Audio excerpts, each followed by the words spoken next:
Severe headache, इन सब से ग्रस्त रही हूँ मैं। सैटरडे मेरा आंख देखो कैसे हो गया, एकदम काले काले से लग रहे होंगे। 4 दिन से बहुत जबरदस्त बीमार पड़ी हूँ। मुझे नहीं लगता ऐसा बीमार मैं पिछले, मुझे याद भी नहीं 8-10 साल में पड़ी भी हो कभी ऐसा बीमार। बहुत भयंकर बीमार पड़ी हूँ। चलो आज तो बिल्कुल ठीक हूँ। कल खूब रेस्ट किया संडे को। मैंने पहले सोचा संडे को क्लास लगा लूं, लेकिन मुझे लगा नहीं, एक दिन अच्छे से रेस्ट कर लूं ढंग से। सैटरडे तक तो बीमार थी, अब एकदम परफेक्ट हूँ। और अब मैं आपको 9 बजे तक क्लास कर लेना, ठीक है ना। चलो लास्ट सेंटेंस बेटा, उस दिन का सेंटेंस तो सेव ही नहीं हुआ क्योंकि मैं लिख के गई, क्योंकि आपका माइक नहीं चल रहा था।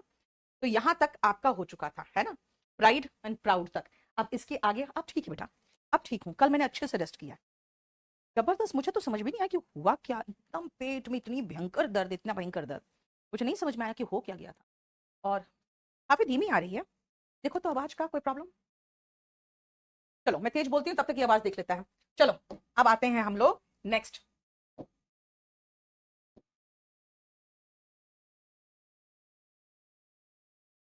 ट्वेंटी फोर तक हुआ था। 24 सेंटेंसेस हुए थे नहीं यार, 24 सेंटेंसेस नहीं हुए थे। हमको तो याद है 40 या 50 सेंटेंस हुए थे, 40 सेंटेंस हुए थे करीबन। देखो तो आखिरी कितने सेंटेंसेस हुए थे।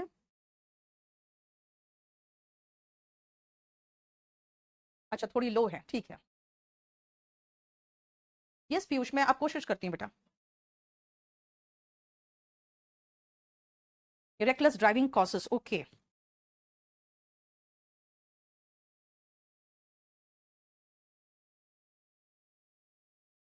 24 तक हुआ है ना, 25।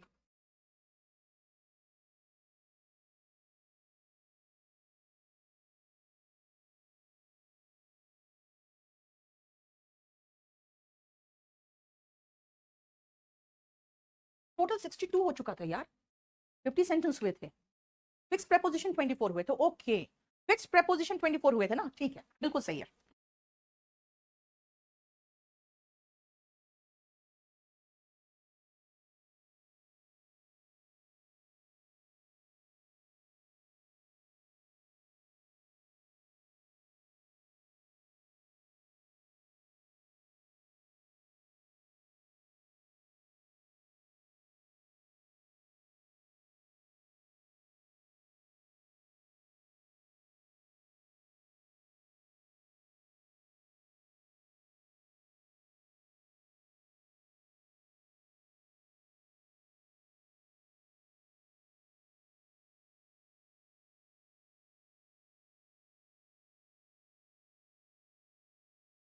चलो आ जाओ यहां तक। कुणाल वो तो नवंबर में होता है बेटा।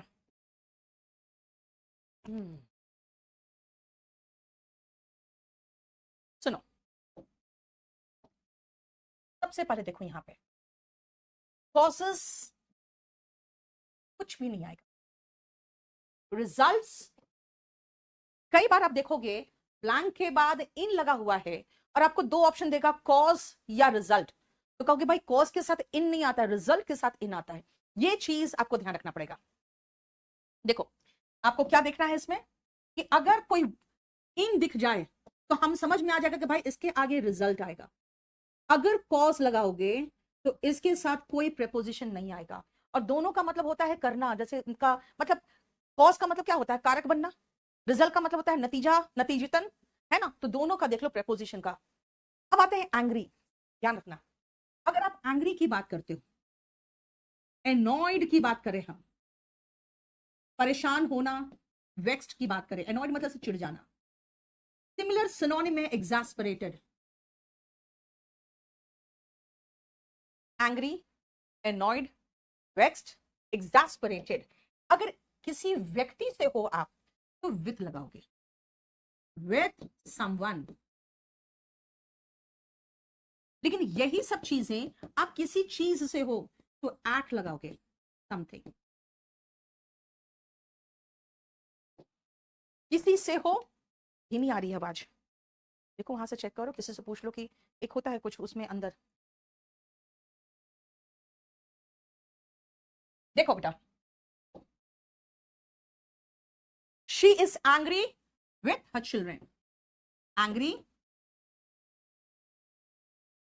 With her children. क्यों विथ, भाई चिल्ड्रन समवन है। एनॉयड विथ मी, विथ क्यों, क्योंकि समवन है। लेकिन मिसमैनेजमेंट एट होगा। लेट अराइवल क्या एनॉयड के साथ, भाई एनॉयड एट समथिंग, मेरे से नहीं एनॉयड, मेरा लेट अराइवल से है ना, तो annoyed at my late arrival. देखो क्लियर, समझ में आया? कोई प्रॉब्लम बताओ? चलो हो गया 25 से लेकर 30 तक। Angry with someone, annoyed with someone, exasperated with someone, ठीक है, annoyed at something। बोलो क्लियर, आगे चलो 31 से।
चलो देखो,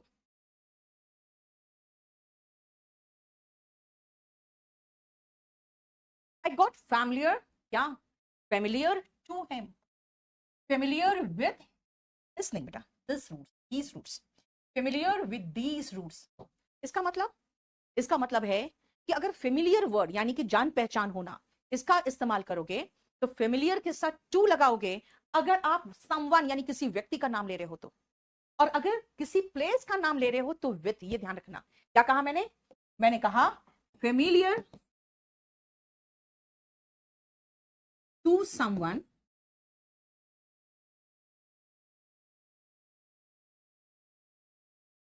एंड फेमिलियर विथ समथिंग, ठीक है। आई एग्रीड, क्या आई एग्रीड,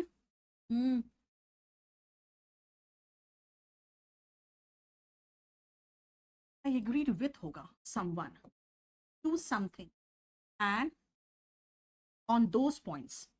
एग्रीड क्या हो गया बेटा, अबाउट, म्यूचुअल। बेटा अबाउट कहाँ यूज होता है,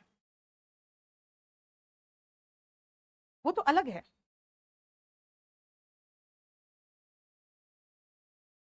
राजकुमार ठीक है, मैं अरे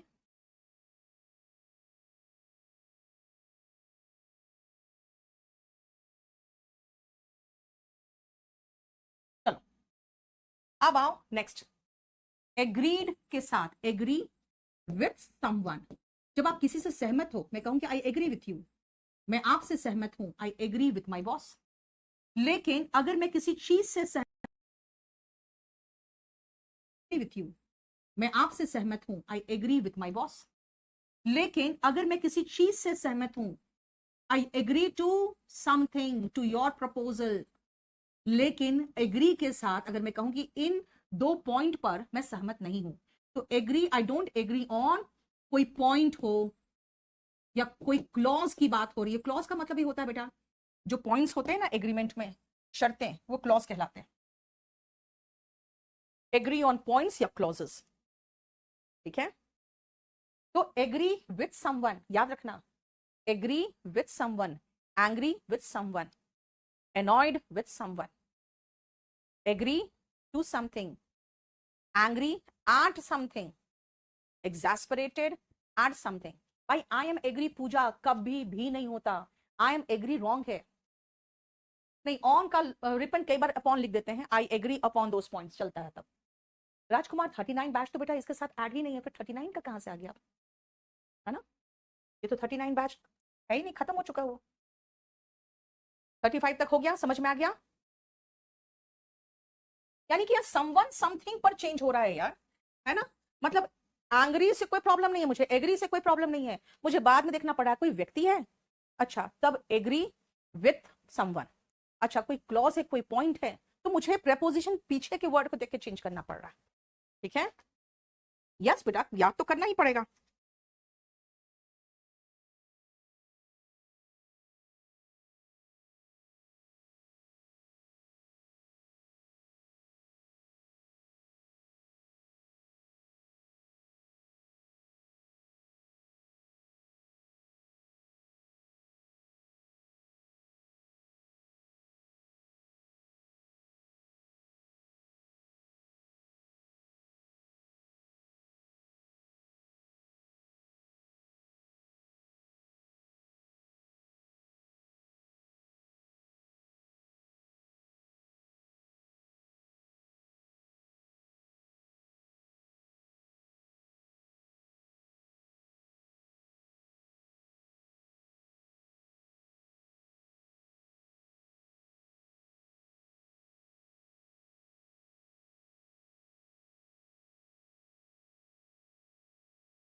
कोई बात नहीं रूबी, याद करो ना बेटा, फिर भूल जाओगे, कोई बात नहीं, फिर से कर लेना। पीयूष क्या हो गया बेटा, मॉक तो देना ही चाहिए आपको।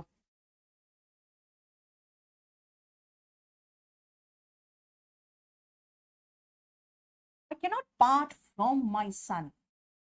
पार्ट फ्रॉम का मतलब होता है, पार्ट का मतलब हुआ अलग होना, पार्ट का मतलब अलग होना, लेकिन किससे अलग होना, किसी व्यक्ति से, समवन, किसी व्यक्ति से अलग होने की बात हो रही है तो फ्रॉम लगाओगे, यानी यहां पे सन है तो फ्रॉम लगा दिया।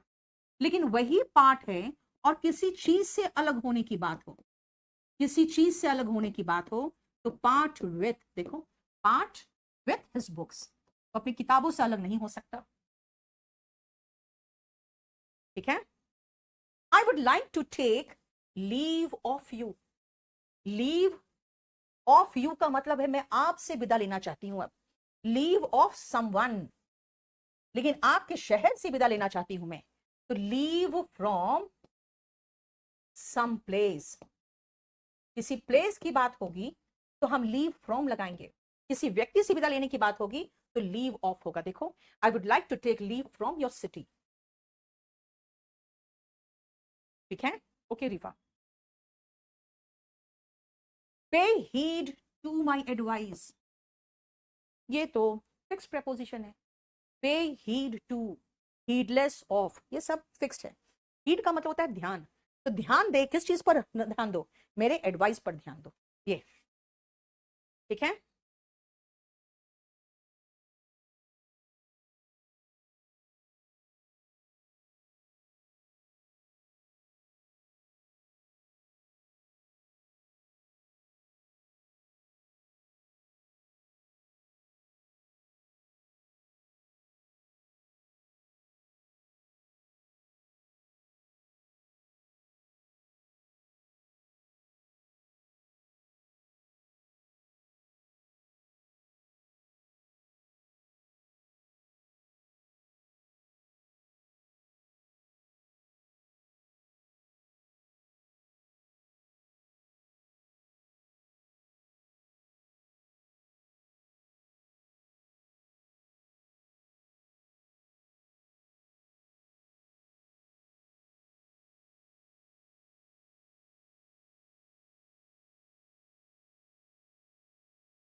हम्म, 43, ये वेरी गुड, करते चले जाओ फटाफट। और अब तो क्या है कृति, बेटा मैं तो एक ही चीज सजेस्ट करती हूँ, आप लोग सिर्फ पढ़ते रहो, प्रैक्टिस करते रहो, प्रैक्टिस मॉक करो ना। आप लोग को केडी लाइव में बहुत सारे मॉक है। केडी लाइव ऐप जो है ना, उसमें प्रीवियस ईयर के तो सारे पीडीएफ पड़े हुए हैं।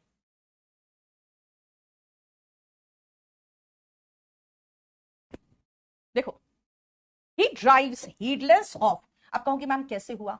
अरे फिक्स्ड है, pay heed to, heedless of. Heedless मतलब होता है लापरवाह, ट्रैफिक रूल्स की परवाह किए बिना वो गाड़ी चलाता है। कंसिस्ट्स ऑफ, कंप्राइजेस कुछ नहीं बेटा, जो एटमॉस्फेयर होता है। तनुजा, चलो मौका मिलेगा आपको मैसेज करूंगी, उसके बाद आऊंगी आपके बैच में ही बोल दूंगी, तब आऊंगी। कंप्राइजेस ऑफ नहीं होता, इज कंप्राइज्ड ऑफ लगा दो। कहोगे दोनों में डिफरेंस क्या है? सुनो ध्यान से, 43 एंड 44।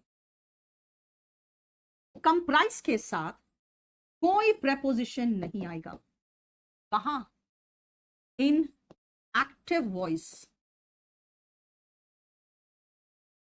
भाई 44 देखो, जब भी आपको इज एम आर के बाद वर्ब का थर्ड फॉर्म दिखे, समझ जाना ये पैसिव वॉइस है। कंप्राइज्ड थर्ड फॉर्म लिख दे रही हूं मैं। उसके पहले is am are was were, इसका कोई फॉर्म होगा। पैसिव वॉइस में बी का कोई ना कोई फॉर्म जरूर आता है, तब आप ऑफ लगाओगे इन पैसिव वॉइस। ये देखो, बहुत अच्छा रूबी। लिसन के साथ प्रेपोजिशन टू फिक्स्ड है, लिसन के साथ प्रेपोजिशन टू फिक्स्ड है। कंसिस्ट ऑफ, कंप्राइज कुछ नहीं, comprised third form passive voice वाला, ऑफ। Listen to. भवानी आप कोई सभी ले लो बेटा, क्योंकि अब लाइव में भी मेरा 45 से ऊपर क्लासेस हो चुके हैं। ठीक है, में हो चुका है 49 क्लासेस।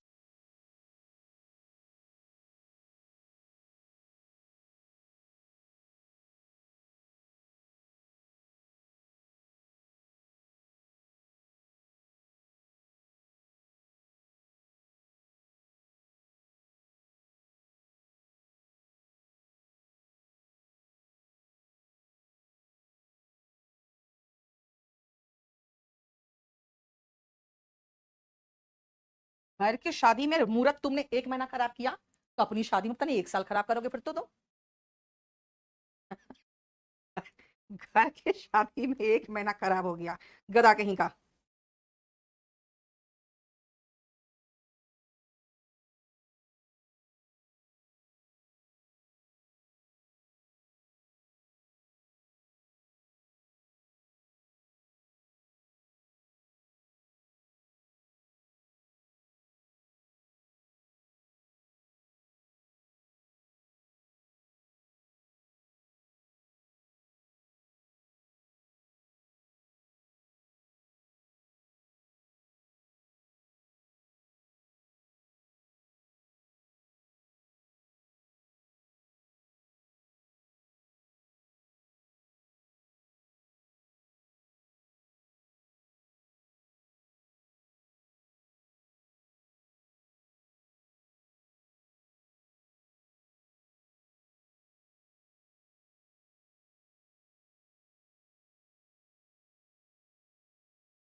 आकाश अपना फोन नंबर दो बेटा, तभी आपको मिलेगा लिंक।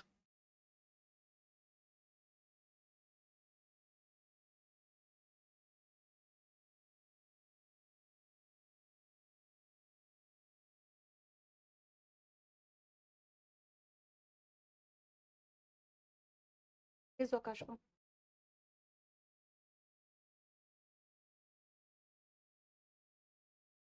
देखो, her songs are worth listening के साथ कुछ नहीं आएगा, ध्यान रखना बेटा। वर्थ लिसनिंग का मतलब हो गया एडजेक्टिव है, एडजेक्टिव के साथ प्रेपोजिशन हम नहीं लगाएंगे ये वाले, और वर्थ लिसनिंग के साथ, लिसन के साथ टू आता है, वर्थ लिसनिंग, वर्थ रीडिंग यानी पढ़ने लायक, वर्थ गोइंग यानी जाने के लायक, इनके साथ प्रेपोजिशन नहीं आएगा। जैसे लिसन के साथ आएगा, वर्थ लिसनिंग के साथ नहीं आएगा। ब्लाइंड इन लव, प्यार में अंधा, प्यार में पागल के लिए एक और ईडियम है और वो है head over heels. Head over heels, in love मत लिख देना, क्योंकि इन लव लगा दोगे तो सुपरफ्लुअस हो जाएगा। हेड ओवर हील्स का मतलब होता है मैडली इन लव, प्यार में पागल, ये एक ईडियम है। अब देख लो इसमें भी प्रेपोजिशन है। विकेश शर्मा, प्रेपोजिशन पढ़ा रही बेटा मैं। You are blind to your son's fault, किसी चीज के प्रति अंधा होना। तो ब्लाइंड टू का मतलब क्या हो गया? ब्लाइंड टू का मतलब हो गया डोंट पे अटेंशन टू।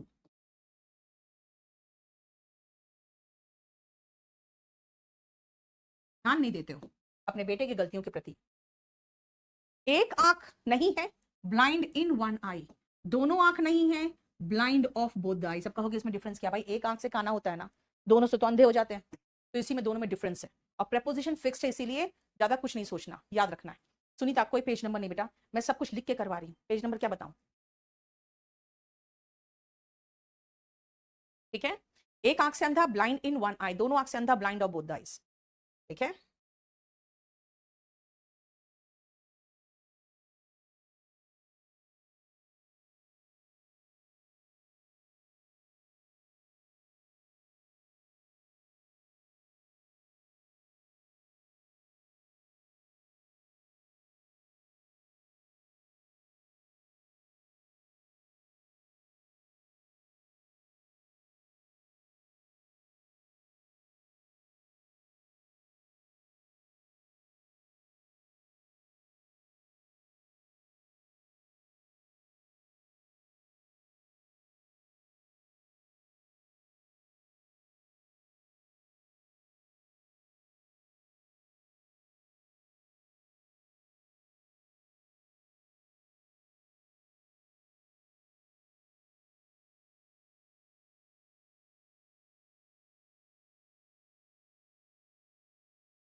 चलो ये देखो,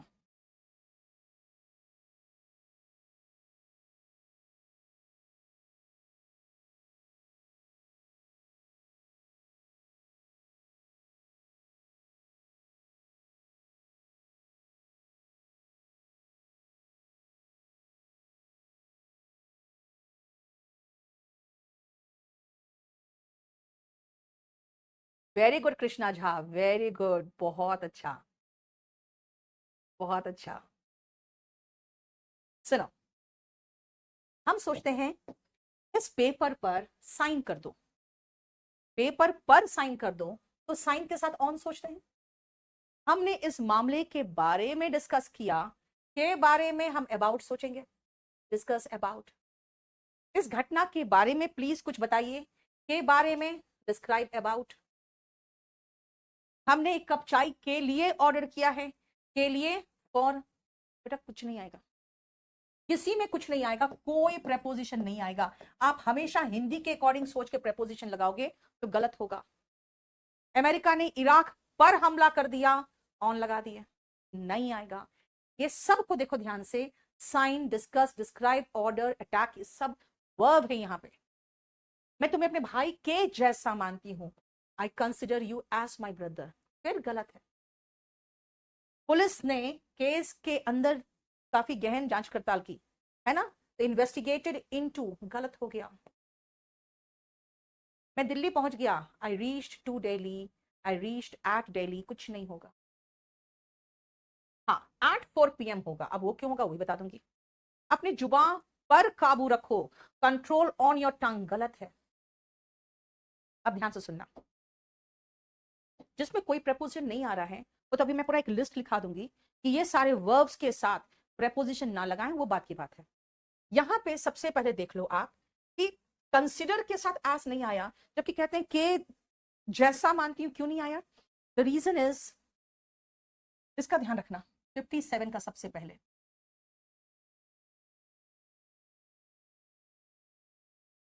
name,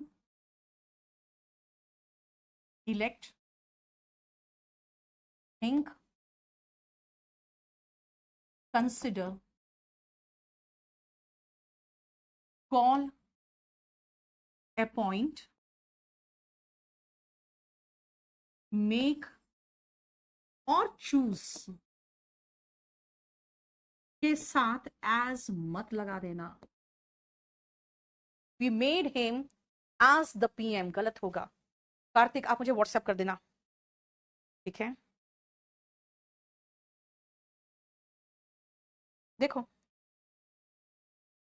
we made him president, as the president नहीं होगा,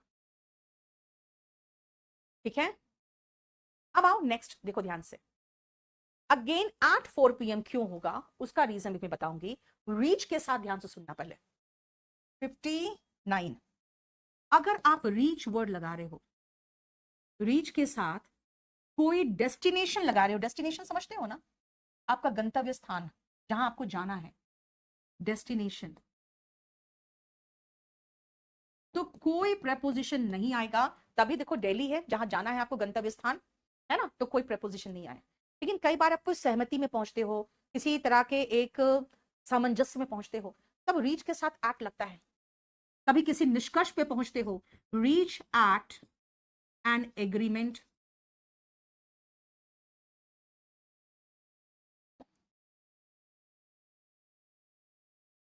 रीच एट अ कंक्लूजन, समझ में आया? एग्रीमेंट, कंक्लूजन, इनके साथ आप लगा सकते हो। एग्रीमेंट ठीक से लिख दूंगा, हमारा एक एग्रीमेंट हो गया, हमने एक कंक्लूजन पर हम पहुंच गए, देखो एट हो जाएगा। ठीक है? अब आओ, ये एट 4 PM कैसे है, अब ध्यान से सुनना बेटा। एट, जितने टाइम उसके साथ एट, एग्जाम्पल दिया मैंने एट 4 PM, एट 5 o'clock, ठीक है? क्लियर? अब इसके बाद और लिखो तो,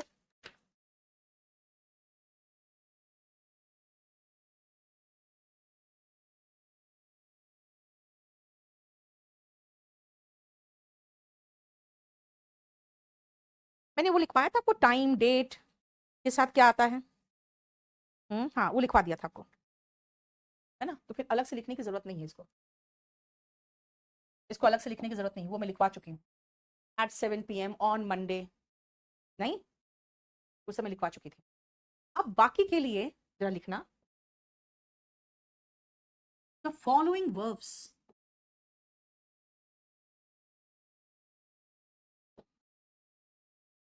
do not take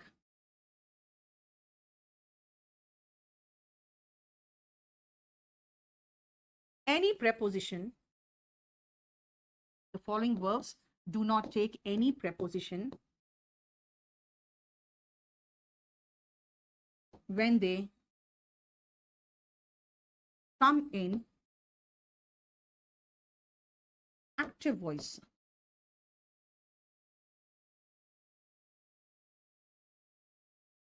और अभी जो मैंने लिखवाया था, control on your tongue, control के साथ ऑन नहीं आएगा, लेकिन कंट्रोल वर्ब होना चाहिए तब।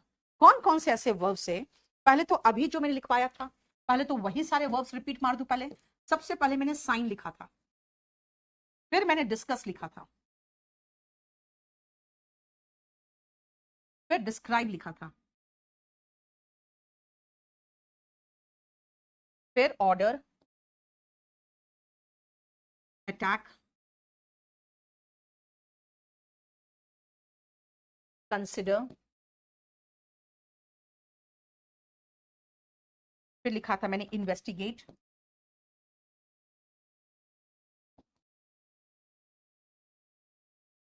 और लिखा था रीच, कंट्रोल, और कौन कौन से वर्ब्स है वो भी लिख लो। टेल, टेल के साथ भी टू आ जाता है कई बार, है ना, वो भी गलत होता है। और लिखिए परवेड, जिसका मीनिंग जरूरत होगा मैं लिखवा दूंगी अभी मीनिंग भी। कंपनी,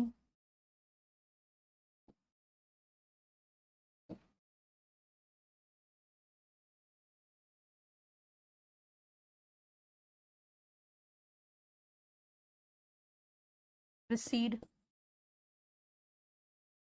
डिमांड, ये सब वर्ब के रूप में होगा, ठीक है। रिडिक्यूल,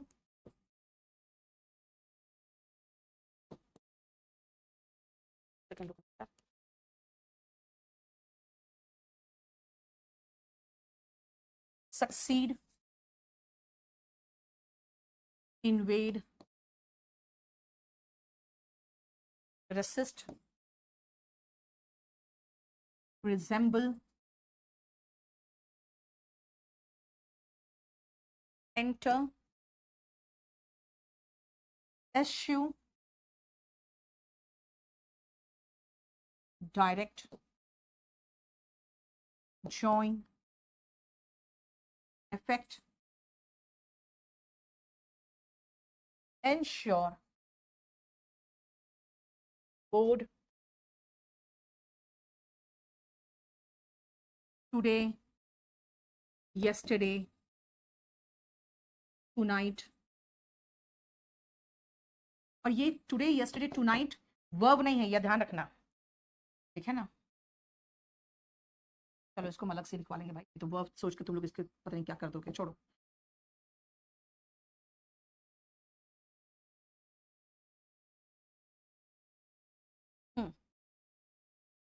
ये हो गए हमारे इतने वर्ब्स जिनके साथ कोई प्रेपोजिशन नहीं आता।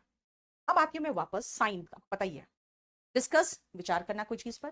डिस्क्राइब, विस्तार में बताना। ऑर्डर, आप करते हो किसी चीज के लिए ऑर्डर प्लेस करते हो ना। अटैक, हमला करना। कंसिडर, मानना, है ना। इन्वेस्टिगेट, अब सुनो, इन्वेस्टिगेट के साथ हम कौन सा प्रेपोजिशन लगाए थे, इनटू। पता है क्यों? क्योंकि लुक इनटू हमें याद रहता है, इसका मतलब होता है जांच करना। लुक इनटू मिलकर इन्वेस्टिगेट बना, तो इन्वेस्टिगेट के साथ हम इनटू कहां से लाएं? जब लुक इनटू मिल के इन्वेस्टिगेट बना, तो इन्वेस्टिगेट के साथ इनटू कहां से लाएं? ठीक है। जैसे से टू मिल के टेल बना, तो टेल के साथ टू कहां से लाओगे? ठीक है। परवेड, परवेड का मतलब होता है ना, जैसे समा जाना, है ना, पूरी जगह पे फैल जाना। जैसे कभी कभी कोई चीज का स्मेल पूरा एकदम समा जाता है ना, तो वही है, वो है फैल के समा जाना।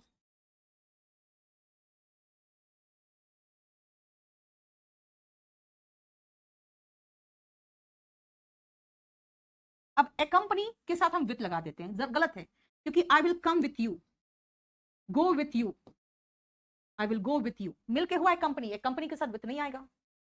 ठीक है।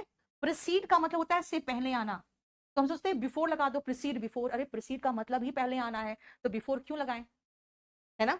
डिमांड, डिमांड का मतलब क्या हुआ बेटा, ask for is equal to demand, तो डिमांड के साथ हम फॉर नहीं लगाएंगे। He demanded for his rights, गलत हो जाएगा, डिमांड के साथ फॉर नहीं आएगा। देखो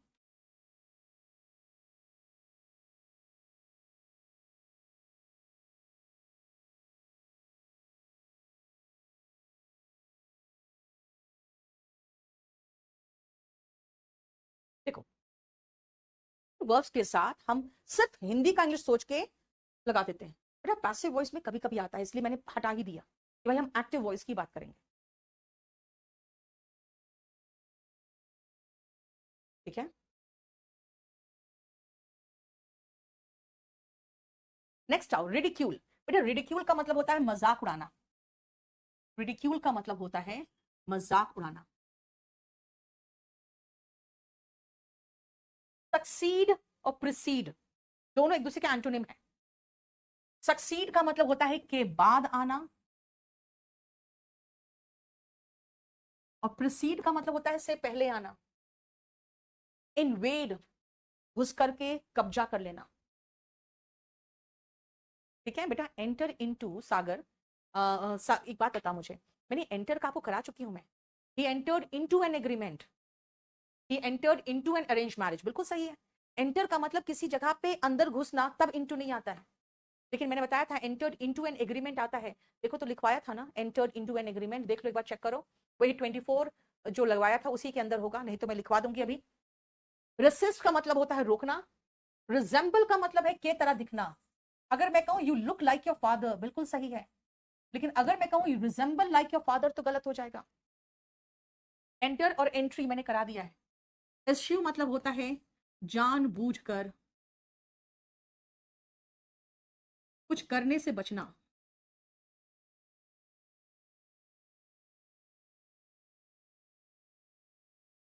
जानबूझकर कुछ करने से बचना।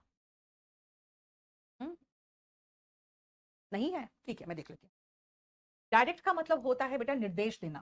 डायरेक्शन देते हो ना, निर्देश देना। ज्वाइन ज्वाइन करना। इफेक्ट होता है असर करना, और एंश्योर होता है सुनिश्चित करना। चलो भी करा दे रही हूँ। बोर्ड का मतलब होता है सवार होना। बोर्ड का एंटोनिम डिबोर्ड।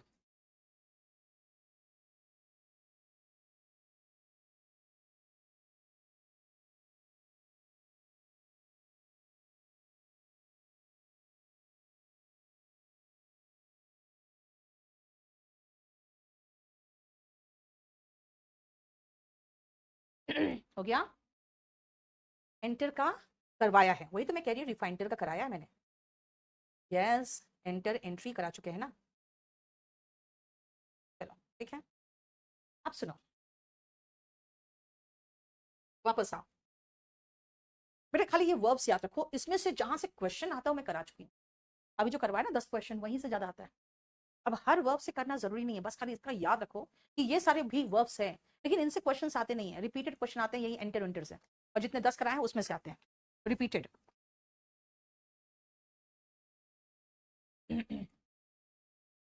ठीक है, हाँ 1 मिनट को ना।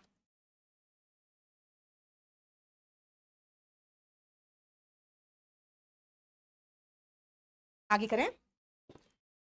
अरे हाँ, आलम, जिशन आलम क्या है।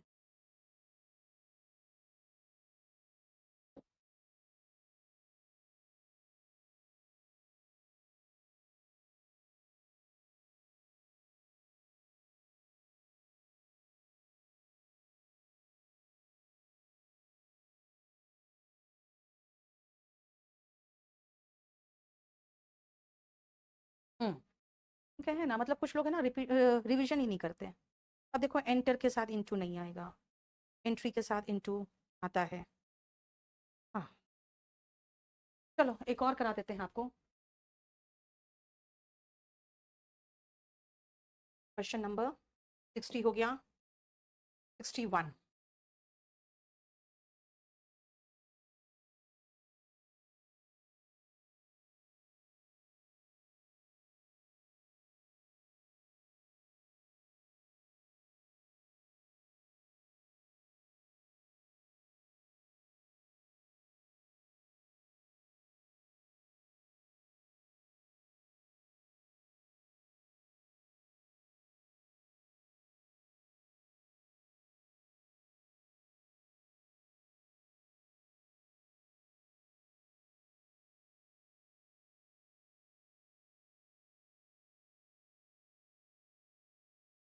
चलो ठीक है, कराया है नहीं कराया, चलो मैं भी फिर से दूसरा एक सेंटेंस दे रही हूँ, उसमें आ जाएगा। ठीक है,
देखो राहुल बोलो।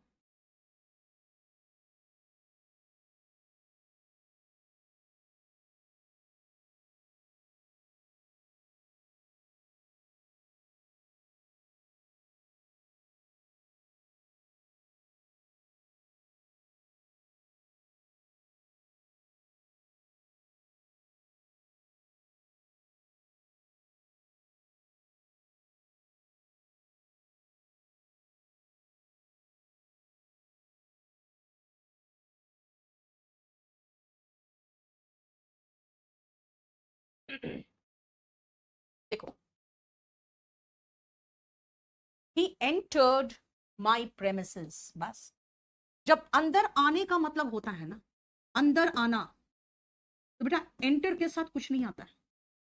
Although he had not entered into any agreement, enter के साथ इनटू आ सकता है वह शर्ते, एंटर का मतलब अंदर आना नहीं हुआ बल्कि शामिल होना हुआ।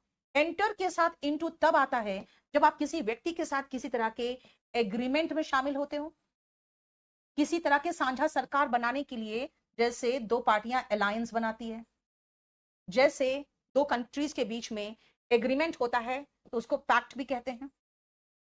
जैसे एक स्टूडेंट ने भी एग्जांपल दिया, he had entered into an arranged marriage. बेटा enter into an arranged marriage भी चलेगा क्योंकि एक तरह का एग्रीमेंट ही तो हुआ माँ बाप के बीच में, बेटी और बेटे के, अपने अपने बेटे बेटी के शादी के लिए। तो किसी तरह का एग्रीमेंट हो, अलायंस हो, पैक्ट हो, किसी तरह का आर्ग्यूमेंट में तुम फंस गए हो तो बोलोगे यहाँ पे अंदर घुसने का मतलब नहीं हुआ, इसलिए इनटू चलेगा।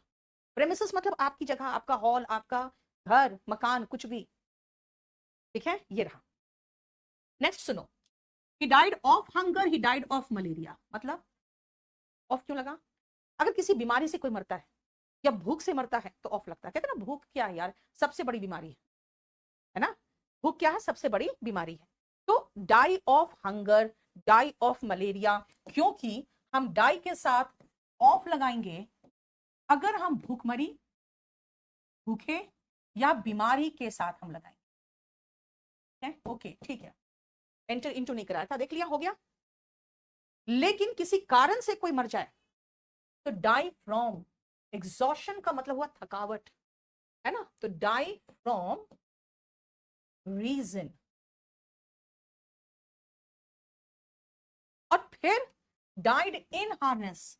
अब ये कहोगे ये डाई इन क्यों लगा, मैं कहूंगी उसको छोड़ो, इसके पूरे की मीनिंग पकड़ो। डाइड इन हार्नेस एक इडियम है जिसका मतलब होता है to die while in service, कार्यकाल के दौरान मृत्यु होना। To die while in service, कार्यकाल के दौरान मृत्यु होना।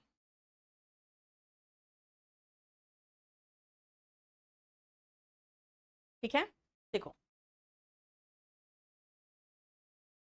अब आओ next, he died in an accident. Error ढूंढो भाई, एक्सीडेंट में आदमी का खून निकलता है, कुछ ऐसा चोट लगता है जिसको आदमी बर्दाश्त नहीं कर पाया, तो ऐसे कंडीशन में डाई नहीं होता है। डाई तो एक नेचुरल सी फीलिंग आती है ना, तो डाइड इन एक्सीडेंट नहीं होगा, ये होगा मारा गया, ही वॉज किल्ड इन, ये होगा। हाँ, Lal Bahadur Shastri, Indira Gandhi, right, he was killed in an accident. He married her, he was married to her. Next देखो, मैरी के साथ कोई प्रेपोजिशन नहीं आएगा एक्टिव वॉइस में। He was, is, am, are, was, were plus verb का थर्ड फॉर्म। मैरी का third form लगा दूं मैं सीधा, क्योंकि पैसिव वॉइस में तो हमेशा थर्ड फॉर्म ही आता है, तो मैरिड के साथ टू आएगा अगर पैसिव वॉइस है तो। अब नेक्स्ट सुनो, ही प्रेजेंटेड क्या, क्या का जवाब जानते हो क्या होता है, इसको कहते हैं डायरेक्ट ऑब्जेक्ट। जब आप पूछोगे ही प्रेजेंटेड यानी उपहार में दिया क्या, क्या का जवाब होता है direct object. He presented a watch to me, me है इनडायरेक्ट ऑब्जेक्ट। इनडायरेक्ट ऑब्जेक्ट का मतलब किसको का जवाब, इनडायरेक्ट ऑब्जेक्ट होता है किसको का जवाब।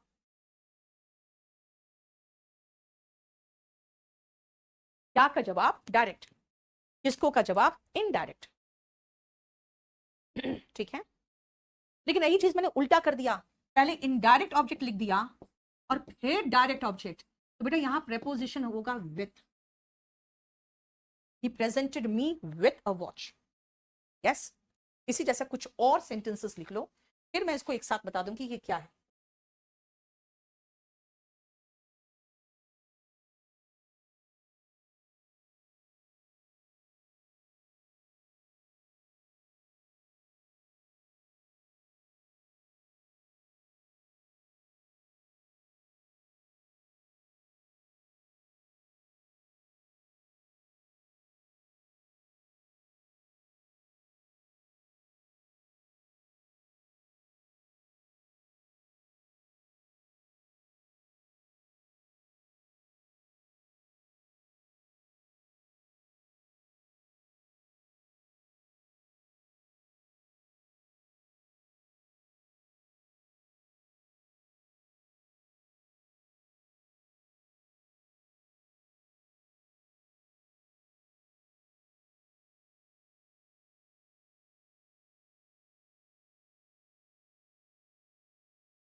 अब देखो, he gave क्या, डायरेक्ट ऑब्जेक्ट पहले लिखा हुआ है, a pen to me, indirect object बाद में लिखा हुआ है। इनडायरेक्ट ऑब्जेक्ट जनरली ना कोई व्यक्ति होगा जिसको दिया गया, he gave me कुछ नहीं, a pen, he supplied क्या, डायरेक्ट ऑब्जेक्ट है पहले, with sorry, he supplied the material to us and he supplied them, यानी इनडायरेक्ट ऑब्जेक्ट पहले लगा दूं, अगर इनडायरेक्ट ऑब्जेक्ट बाद में था तो कोई प्रॉब्लम नहीं था, लेकिन जैसे वो पहले आएगा ना तो लग जाएगा।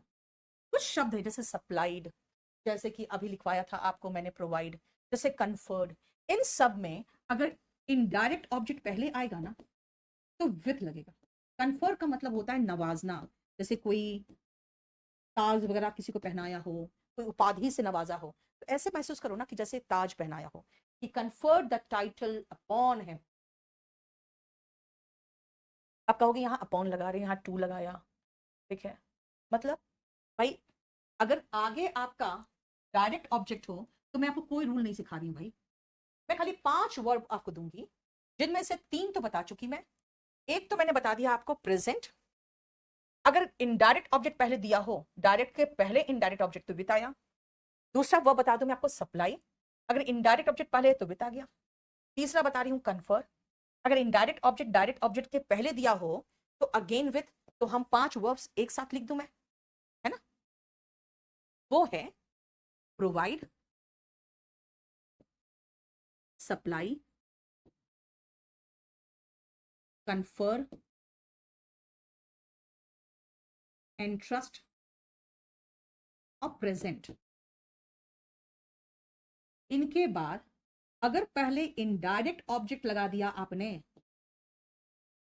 और उसके बाद डायरेक्ट ऑब्जेक्ट लगाया तो बेटा यहां पर विथ प्रेपोजिशन आएगा ही आएगा। वॉइस नहीं आ रही, ठीक तो है बेटा। कन्फर का मतलब होता है नवाजना, इंट्रस्ट का मतलब होता है विश्वास करके सौंपना। He entrusted me with the responsibility, he entrusted the material, जैसे मैं कह सकती हूं the confidential material to me, वो चलेगा। लेकिन अगर इनडायरेक्ट ऑब्जेक्ट पहले हो गया तो क्या लगेगा, विथ लगेगा, ये याद रखना है आपको, ठीक है, हो गया।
ठीक है,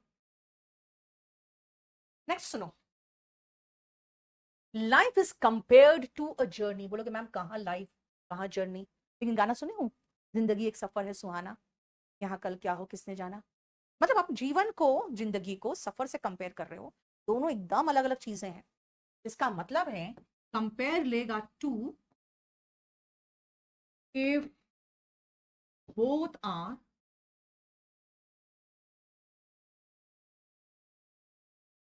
आर एंटायरली डिफरेंट, दोनों एकदम अलग अलग हो तो, अगर दोनों एकदम अलग अलग हो तो कंपेयर के साथ टू। लेकिन खुद सोचो, जियो और एयरटेल का कंपैरिजन हो रहा है, भाई सर्विस तो सेम है, तो कंपेयर के साथ विथ होगा। अगर आप कंपेयर को यूज कर रहे हो किसी चीज की तुलना करने के लिए, if both are almost same, almost the same, जैसे कोई दो ग्रामर के बुक्स को कंपेयर करोगे, भाई चैप्टर्स तो सेम होंगे ना, राइट। आई मेट हिम, अगर मिलने की बात कर रहे हो, अगर आप मिलने की बात कर रहे हो तो मीट के साथ कोई प्रेपोजिशन नहीं आता है, लेकिन मेट विथ होगा अगर किसी चीज से सामना हो जाए जो अनवांटेड चीज। इसलिए याद रखना, मीट के साथ कोई प्रेपोजिशन नहीं अगर मिलना है तो, और मीट के साथ विथ अगर डिजायरेबल कोई चीज है, थिंग से सामना होने की बात है तो। ठीक है, काउंट द एग्स, काउंट मतलब गिनना, और काउंट ऑन का मतलब क्या हुआ, काउंट ऑन, बेटा काउंट के साथ ऑन तब आता है जब आप किसी चीज पर, किसी पर रिलाई कर रहे हो, टू रिलाई, निर्भर करना। ठीक है, तो बस आज 82 तक रखो, और हम लोग एक तक पहुंच चुके हैं, एक लिमिट तक। नेक्स्ट पॉइंट अब लिख लेना, कंफ्यूजिंग प्रेपोजिशन। नेक्स्ट पॉइंट शुरू करूंगी मैं, कंफ्यूजिंग प्रेपोजिशंस। ठीक है, तो